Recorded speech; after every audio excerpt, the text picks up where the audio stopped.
Naglabas na rin sa wakas ng pahayag si Pia Wurtzbach tungkol sa ginawa ng personal CQ niya sa kilalang personalidad na si Ricky Lee.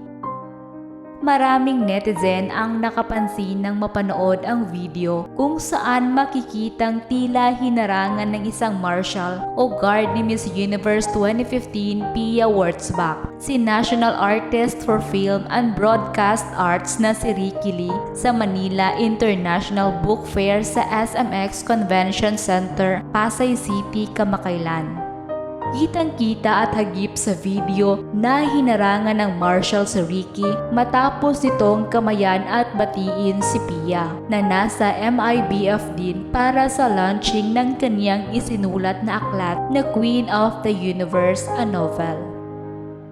Makikitang inabot naman ni Pia ang kamay ni Ricky, subalit hindi na ito nakahinto dahil humarang na nga ang marshal.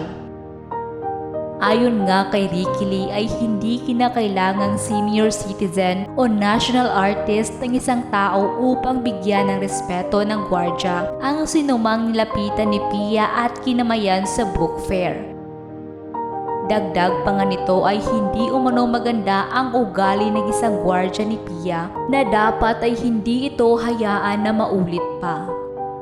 Samantala, pagkatapos kumalat ang isyu na ito ay nagsalita na rin si Miss Universe 2015 Pia Wurtzbach. Humingi ng paumanhin si Pia Wurtzbach kay Ricky Lee matapos na maitulak siya ng kanyang security personnel.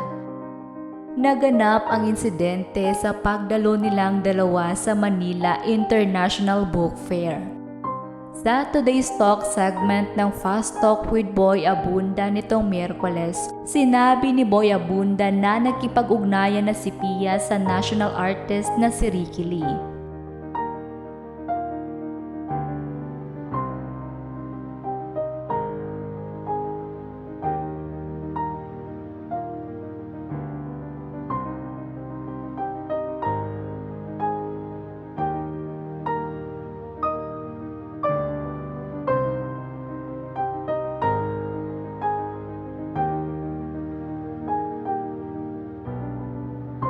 Sa isa namang interview kay Ricky, pinagtanggol naman ng manunulat si Pia at ikinuwento ang mga nangyari. Bago pa man maganap ang nabanggit na insidente ay nagkasama pa sila sa lunch ng beauty queen at nagkapalitan pa sila ng kani-kanilang mga aklat.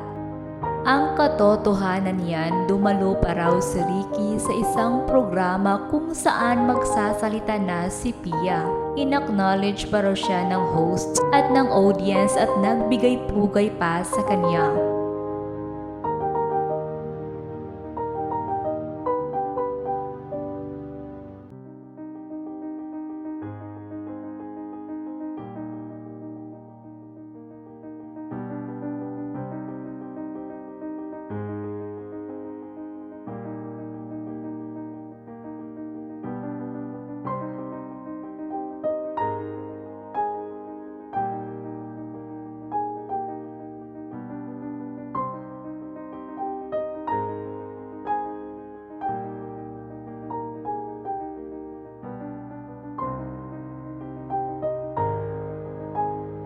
May sariling booth si Ricky sa Manila International Book Fair at dahil sa dami ng mga tao, tumagal ng alas 12 ng tanghali hanggang alas 8 ng gabi ang autograph signing niya para sa book lovers na tumangkilik sa kaniyang mga isinulat na libro.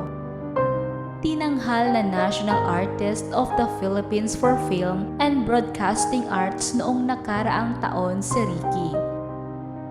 Siya ang may sulat ng Para kay B, Si Amapola sa 65 na kabanata at iba pang mga libro. Samantala, nasa book fair si Pia para i-promote ang kaniyang debut novel na Queen of the Universe, a Novel, Love, Truth, Beauty.